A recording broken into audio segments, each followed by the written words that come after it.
بسم الله الرحمن الرحيم قل يا أيها الكافرون لا أعبد ما تعبدون ولا أنتم عابدون ما أعبد ولا أنا عابد ما عبدتم ولا أنتم عابدون ما أعبد لكم دينكم ولي دين۔ اے نبی آپ کہہ دیجئے اے کافرو میں ان معبودوں کی عبادت نہیں کرتا جن کی تم عبادت کرتے ہو، اور تم اس خدا کی عبادت نہیں کرتے جس کی میں عبادت کرتا ہوں، اور آئندہ بھی میں ان معبودوں کی عبادت نہیں کروں گا جن کی تم عبادت کر رہے ہیں، اور نہ تم اس خدا کی عبادت کرنے والے ہو جس کی میں عبادت کر رہا ہوں۔ تمہارے لیے تمہارا دین ہے اور میرے لیے میرا دین ہے۔ اس سورت کے دو نام ہیں، ایک سورہ کافرون اور دوسرا نام ہے اس کا سورہ عبادہ۔ اس سورت کا ترجمہ آپ نے سن لیا۔ اس سورت کے بے شمار فضائل ہیں۔ اللہ کے نبی صلی اللہ علیہ وسلم کی عادت شریفہ تھی، فجر کی نماز میں سنتوں میں اکثر اللہ کے نبی صلی اللہ علیہ وسلم پہلی رکعت میں سورہ کافرون پڑھتے تھے اور دوسری رکعت میں قل هو اللہ احد پڑھتے ہیں۔ تو ہمیں بھی اپنا معمول بنانا چاہیے کہ فجر سے پہلے جو 2 رکعت سنت پڑھیں گے اس کے اندر قل یا ایھا الکافرون اور سورہ اخلاص، اور مغرب کی فرض نماز کے بعد جو 2 سنت پڑھتے ہیں اس میں بھی اللہ کے نبی صلی اللہ علیہ وسلم کا اکثر معمول تھا کہ آپ قل یا ایھا الکافرون اور سورہ اخلاص پڑھا کرتے تھے۔ تیسری روایت ہے جس میں اللہ کے نبی صلی اللہ علیہ وسلم نے یہ بھی فرمایا کہ رات میں سونے سے پہلے قل یا ایھا الکافرون پڑھ لو، اللہ تعالیٰ کفر اور شرک سے تم کو نجات عطا فرمائے گا اور اس سے بچائے گا۔ تو سونے سے پہلے بھی اس کو پڑھ لینا چاہیے۔ حضرت جبیر ابن مطعم رضی اللہ تعالیٰ عنہ فرماتے ہیں کہ میں سفر کرتا تھا تو مجھے سفر میں مشقتیں بہت پیش آتی تھی۔ جس کام کے لیے میں سفر کرتا تھا وہ کام بھی پورا نہیں ہوتا تھا، اور چونکہ وہ تو اونٹ پر سفر ہوتا تھا تو کبھی توشہ بھی ختم ہو جاتا تھا۔ تو ایک مرتبہ اللہ کے نبی صلی اللہ علیہ وسلم نے فرمایا جبیر ابن مطعم ایک چیز بتاؤ تمہیں؟ کہا یا رسول اللہ بالکل بتائیے۔ کہا سفر کے اندر قل یا ایھا الکافرون، اذا جاء نصر اللہ، قل هو اللہ احد، قل اعوذ برب الفلق اور قل اعوذ برب الناس، اتنی صورتیں آپ پڑھ لیجئے، تمہارا سفر خوشگوار ہوگا، مقصد میں کامیابی حاصل ہو جائے گی اور کسی قسم کا پورا امن ہوگا، سفر میں تمہیں کوئی نقصان نہیں پہنچا سکتا۔ جبیر ابن مطعم رضی اللہ تعالیٰ عنہ فرماتے ہیں میں نے اس کا اہتمام شروع کیا تو اس سے پہلے کے جو سفر تھے وہ سارے مشقتوں والے بھرے سفر تھے، مگر اس کے بعد جب میں نے ان صورتوں کا اہتمام کیا تو اللہ تعالیٰ میرے ہر سفر میں کامیابی دیتے تھے۔ بہت سی مرتبہ ہم تجارت کے مقصد سے سفر کرتے ہیں یا کاغذات وغیرہ درست کرانے کے تعلق سے سفر کرتے ہیں، مگر کتنے دھکے کھاتے ہیں اور اس کے باوجود بھی کام ہوتا نہیں ہے۔ یہ اللہ کے نبی صلی اللہ علیہ وسلم خود بتاتے ہیں، اور جبیر ابن مطعم رضی اللہ تعالیٰ عنہ اپنا تجربہ بھی بتاتے ہیں۔ کہا میں نے جب اس کا اہتمام شروع کیا تو اس کے برکات میں نے دیکھی ہیں۔ اس سورت کا پس منظر ہے کہ یہ سورت کب نازل ہوئی ہے، کن حالات میں اتری ہے اللہ کے نبی صلی اللہ علیہ وسلم پر۔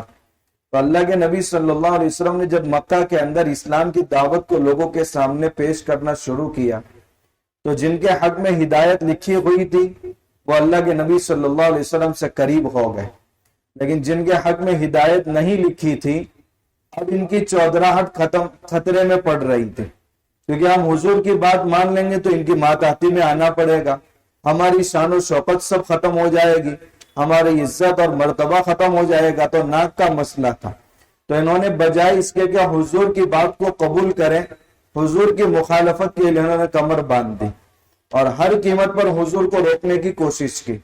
مگر چونکہ اللہ کے نبی صلی اللہ علیہ وسلم کی پر اثر دعوت کو لوگوں نے قبول کرنا شروع کیا اور دین بدین تعداد بڑھتی رہی، تو ان لوگوں نے سمجھا کہ اگر اکثریت یہاں پیدا ہو گئی تو پھر ہمارے لیے مسائل مشکل ہو جائیں گے۔ تو ان میں سے 3 افراد عاص بن وائل، ولید بن مغیرہ اور اسود، یہ تینوں مل کر اللہ کے نبی صلی اللہ علیہ وسلم کے پاس آئے اور کہا کہ ہم دیکھ رہے ہیں تمہارے اور ہمارے درمیان اختلافات بڑھتے ہی جا رہے ہیں، عرب دو حصوں میں تقسیم ہو رہا ہے، جس کی وجہ سے جو آپ کی بات کو قبول کرتا ہے ہماری طرف سے ان کو بہت زیادہ تکلیفوں کا سامنا بھی کرنا پڑتا ہے. تو ہم یہ چاہتے ہیں کہ کسی بات پر ہم آپس میں صلح کر لیں. صلح کی پہلی پیشکش آپ کے سامنے ہم یہ کر رہے ہیں کہ سال میں ایک بار آپ اپنے رب کی عبادت کریں، ہم بھی اللہ کی عبادت کریں گے، اور ایک سال آپ ہمارے معبودوں کی عبادت کریں اور ہم بھی اپنے معبودوں کی عبادت کریں گے. پہلی پیشکش آپ صلی اللہ علیہ وسلم کے سامنے یہ رکھیں. دوسری بات یہ رکھیے کہ اگر آپ سے یہ نہیں ہو سکتا تو کم سے کم آپ لوگوں کو یہ نہ کہیں کہ یہ معبودان باطلہ ہے، ان سے کچھ ہوتا نہیں ہے، آپ خاموش رہیں، کہنا کچھ نہیں ہے آپ کو. یہ پیشکش کی بھی منظور نہیں ہوئی. تیسری پیشکش یہ کی کہ کم سے کم آپ حرم شریف میں آئیں تو آپ اللہ کی عبادت کریں، لیکن جانے سے پہلے جو کعبۃ اللہ کے اندر بت رکھے ہوئے ہیں ایک محبت کا ہاتھ آپ ان پر بھی رکھ دے. دیکھیے بڑے لوگوں کی معمولی غلطی پر سے بھی گمراہیاں خطرناک پھیلتی ہیں، اس لیے یہ بہت چالاک تھے. تو حضور کو یہ نہیں کہا کہ آپ کو کھلم کھلا شرک کرنا ہے، آپ کو کھلم کھلا کفر کرنا ہے، نہیں، آپ کو ہی نہیں کرنا.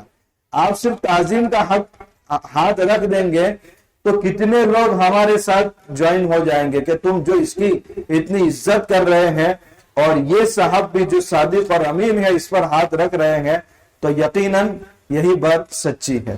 یہ تین پیشکش آپ صلی اللہ علیہ وسلم کے سامنے رکھی.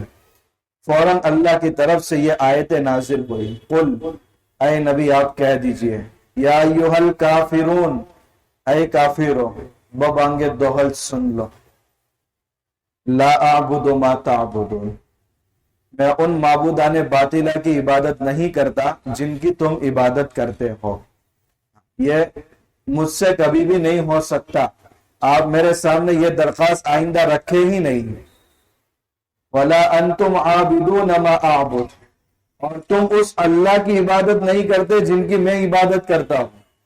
حالانکہ کفار مکہ اللہ کو مانتے تھے، اس لیے قرآن کریم میں ایک جگہ تذکرہ ہے کہ جب کفار سمندر میں کشتی پر سوار ہوتے تھے اور وہ ہچکولے کھانے لگتی تھی اور ڈوبنے کے قریب ہوتی تھی تو اپنے سارے معبودوں کو بھول جاتے تھے اور ایک اللہ کو پکارتے تھے کہ یہاں تو ہی بچا سکتا ہے، باقی کوئی سننے کو تیار نہیں ہے. تو وہ اللہ کو مانتے تھے اور کبھی کوئی اچھا کام شروع کرنا ہوتا تھا تو بسمک اللہم، اللہ کے نام سے اس کو شروع کرتے تھے. مگر پھر بھی اللہ کے نبی صلی اللہ علیہ وسلم فرماتے ہیں جس اللہ کی میں عبادت کرتا ہوں اس کی تم عبادت نہیں کرتے. وجہ اس کی یہ ہے کہ میرا اللہ الگ ہے اور جس اللہ کو تم پکارتے ہو وہ اللہ الگ ہے. کیونکہ میرا اللہ وہ ہے جس کا کوئی ساجی نہیں ہے، جس کا کوئی پارٹنر نہیں ہے، جس کا کوئی مقابل نہیں ہے، جس کا کوئی ہمسر نہیں ہے. اور تم تو ایسے اللہ کو مانتے ہو کہ ہزاروں لوگوں کو اس اللہ کا پارٹنر بنا رکھا ہے اور تمہارا خدا تو نعوذ باللہ تم نے بیکار بنا رکھا ہے. ان کا عقیدہ کیا ہے؟ اللہ تعالیٰ نے آسمان، زمین، چاند، سورج ساری چیزیں بنائی، اس کے بعد پوری دنیا کا کنٹرول ان بتوں کے ہاتھ میں دے دیا. تم فلاں کو اولاد دو، فلاں کو بیمار کرو، فلاں کو شفا دے دو، فلاں کے کھیت میں بارش برسا دو. اب اللہ تعالیٰ ایسے ہی فارغ بیٹھے گئے، باقی سب کام کون کر رہے ہیں؟ یہ معبودان باطلہ. تو تم تو ایسے اللہ کو مانتے ہو جو اللہ فارغ بیٹھا ہے. وہ میرا تو اللہ نہیں ہے. میرے اللہ کی شان تو وہ ہے، وہ تنے تنہا ہے، وہ کائنات کا خالق بھی ہے، مالک بھی ہے، پوری دنیا اس کی محتاج ہے، وہ کسی کا محتاج نہیں ہے. تو میں تو ایسے رب کی عبادت کرتا ہوں. اس سے معلوم ہوا کہ ہمارے اندر کچھ جاہلانہ رسومات ایسے پائے جاتے ہیں کہ ہم آہستہ آہستہ شرک اور کفر کے قریب جا رہے ہیں. کفار نے تو اللہ کے ساتھ پائی جانے والی صفات کو خاص کیا اپنے بتوں کے ساتھ، اور ہم بھی اللہ کے ساتھ جو صفات خاص ہے ان کو خاص کرتے ہیں کچھ بزرگوں کے ساتھ. جو بزرگ جن کی پوری زندگی قرآن و سنت کے مطابق گزری ہیں، جنہوں نے اللہ کو راضی کرنے کی، اللہ کے رسول کو راضی کرنے کی پوری کوشش کی ہے، وہ ہمارے آنکھوں کے تاج ہے، ہمارے سروں کے تاج ہے، ان کی تعظیم ہر مسلمان کا دینی فریضہ ہے۔ مگر یہ بات کہ اللہ کے اوصاف کو ان کے ساتھ خاص کر دینا کہ جیسے اللہ اولاد دیتا ہے یہ صاحب مجھے اولاد دیں گے، یہ کفر اور شرک سے قریب نہیں تو اور کیا ہے؟ اللہ کے نبی صلی اللہ علیہ وسلم نے اس پیشکش کو قبول نہیں کیا اور ان کو صاف کہہ دیا میں جس رب کی پرستش کرتا ہوں اس کی تم پرستش نہیں کرتے۔ اب بہت سی مرتبہ اس سے یہ نہیں پتا چلتا کہ مزار پر نہیں جانا چاہیے، مزار پر جانا چاہیے۔ میں 2 مرتبہ گیا ہوں اجمیر شریف میں، خواجہ معین الدین چشتی رحمت اللہ علیہ اور جو بڑے بڑے اکابر وہاں سوئے ہوئے ہیں، اور ہندوستان میں ایک بہت بڑی تعداد کو اللہ تعالیٰ نے ایسے بزرگوں کے ذریعے اسلام نصیب فرمایا، لوگوں نے ان کی کرامات کو دیکھ کر، ان کے اخلاق کو دیکھ کر کے اسلام قبول کیا۔ تو وہاں جا کر ہمیں کیا کرنا چاہیے؟ وہاں جا کر کے ہمیں سلام کرنا چاہیے۔ روایت میں ہے کوئی آدمی اگر مردوں کو سلام کرتا ہے تو وہ ہم نہیں سن سکتے مگر سلام کا جواب ضرور دیتے ہیں۔ اس لیے قبرستان میں جانے کی دعا کیا بتائی گئی؟ السلام علیکم یا اہل القبور، تم پر سلامتی ہو اے قبر والو، تو جا کر سلام کرنا چاہیے۔ قرآن کی جو آیات پڑھ کر ہم ایصال ثواب کر سکتے ہیں وہ ایصال ثواب کرنا چاہیے، ان کے لیے مغفرت کی دعا کرنی چاہیے، اور یہ دعا کرنی چاہیے کہ یا اللہ جیسے تو نے ان کو اپنی بارگاہ میں مقبولیت عطا فرمائی ایسی مقبولیت تو ہمیں عطا فرما۔ لیکن وہاں جا کر یہ کہنا کہ اللہ کی صفتیں تمہارے اندر پائی جاتی ہیں، یہ بزرگوں کی نہیں، یہ اللہ کے نبی کے اندر بھی بات نہیں پائی جا سکتی، کیونکہ نبی تو یہی چیز ہمیں بتانے آئے تھے کہ اللہ کا کوئی شریک نہیں ہے، عقیدہ توحید پر تم مضبوطی کے ساتھ قائم رہو۔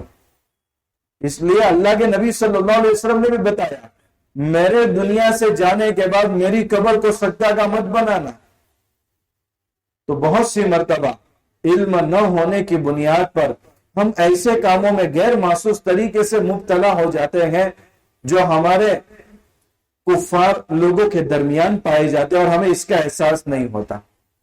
اس لیے اللہ کے نبی صلی اللہ علیہ وسلم نے اس پیشکش کو ٹھکرا دیا، اور یہ صورت نازل ہونے کے بعد آپ صلی اللہ علیہ وسلم نے آ کر حرم شریف میں اعلان کیا تھا۔ کون اتنی ہمت جٹا سکتا ہے؟ اے کافروں کان کھول کر کے سن لو، میں عبادت نہیں کر سکتا ان معبودوں کی جن کی تم عبادت کرتے ہو، اور نہ تم اس اللہ کی عبادت کرتے ہو جس کی میں عبادت کرتا ہوں۔ آگے اللہ کے نبی صلی اللہ علیہ وسلم نے فرمایا وَلَا أَنَا عَابِدٌ مَا عَبَدْتُمْ، اگر تمہیں مستقبل کے تعلق سے یہ اندیشہ ہے کہ آج نہیں مان رہے تو کل مان لیں گے، وَلَا أَنَا عَابِدٌ مَا عَبَدْتُمْ، جن معبودان باطلہ کی تم پرستش کرتے ہو آئندہ بلکہ قیامت تک میں ان کی پوجا کرنے والا نہیں ہوں۔ یہ مسلمانوں کے اندر یہ بات ہونی چاہیے۔ اور پہلے ہمارے باپ داداؤں کو ہم نے دیکھا ہوگا زیادہ دین کا علم نہیں تھا لیکن اللہ کا خوف بہت تھا، اس لیے صرف اگر مورتی پر بھی نظر پڑ جاتی تھی تو آنکھیں بند کر لیتے تھے اور کتنی بار استغفار کرتے تھے۔ لیکن آج ہمارا حال یہ ہے کہ ہمارے نوجوان بچے ایسے تہواروں میں شرکت کر رہے، دیکھنے جا رہے شوق سے۔ آپ صلی اللہ علیہ وسلم نے کیا فرمایا؟ من سود قوم، جس نے جس قوم کی تعداد میں اضافہ کیا کل قیامت کے دن وہ بھی انہی لوگوں میں سے ہوگا۔ جو ہمارے برادران وطن کے غلط تہوارات ہیں ان میں ہم شرکت بھی نہیں کر سکتے۔ بہت سی مرتبہ میں نے جمعہ کے اندر ایک حکمت بتائی تھی کہ اس وقت فلسطین کے مسلمانوں پر حالات کیوں ہیں، اللہ کی مدد کیوں نہیں آتی؟ یہ اللہ ان کو آزمائش کے ذریعے ہمیں بتا رہا ہے اے کمزور ایمان والوں مضبوط ایمان کیسے ہو سکتا ہے تمہارا۔ یہ مثال تمہارے سامنے میں تازہ ترین پیش کر رہا کہ ان کا ایمان دیکھو، اور ہم تو 50 پیسوں کے واسطے نمسکار نمستے کرنے لگتے ہیں، حالانکہ یہ بالکل غلط ہے۔ اس لیے بہت سی مرتبہ کوئی نمسکار لکھتا ہے ہم نمستے کہہ سکتے ہیں، قطعاً نہیں کہہ سکتے۔ دیوالی آ رہی ہے، مبارکبادی ہیپی دیوالی پیش کر سکتے ہیں؟ قطعاً نہیں پیش کر سکتے۔ کیا کبھی تمہارا یہ بھائی تم کو آ کر السلام علیکم کہتا ہے؟ جب وہ اپنے الفاظ تمہارے سامنے استعمال کرتا ہے تو ہماری غیرت کہاں گئی ہے؟ ہم نہیں استعمال کر سکتے ہماری مذہب کے الفاظ۔